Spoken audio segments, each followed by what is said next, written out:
سلام دوستان، خوش اومدید به این ویدیو جدید. اومدیم با یه بازی جدید، یک بازی به نام بلاست بادیز که یک بازی شوتره. تقریبا حال و هوای روبلاکسیه. اگه دقت کنید اینا دارم روبلاکس بازی میکنم، همونطور که داریم میبینیم. بریم برای اینکه بازی داشته باشیم. ولی من یه ذره این بازی رو انجام دادم، شوتره. بریم ببینیم چجوریه بازی. پس وارد بازی شدیم. ما اصلیمون اینجا باید انتخاب کنیم، مینیگانمون و شیلد. آقا بریم وارد بازی شدیم.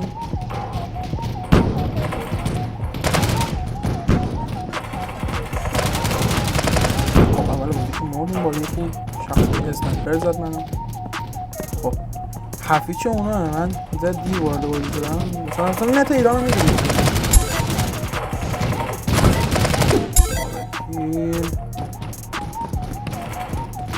حالا آف باشه.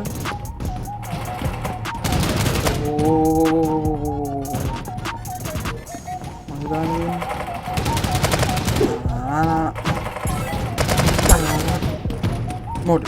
عالیه. 3 تا گیل گرفته شده از طرفمون، 3 تاشم من زدم که خب پس یارم ها دارن چیکار میکنن. سلام میگیره.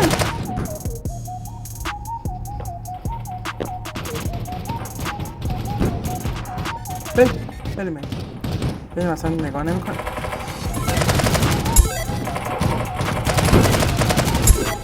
هدشات.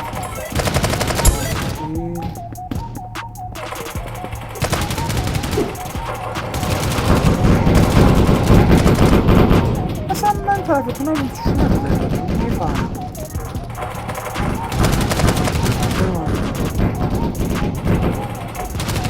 غلط کرد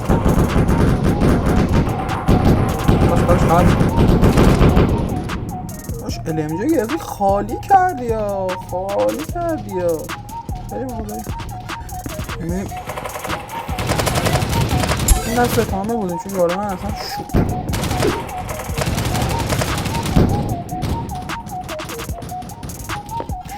خیلی یارمون شدن بچه.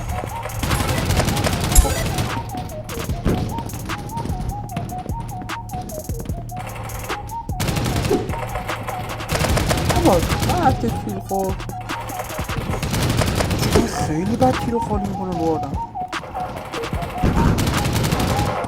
چی دارم من خوش خالی کرد چونم 8 نه چونم 8 سه 20 حواسم نبود.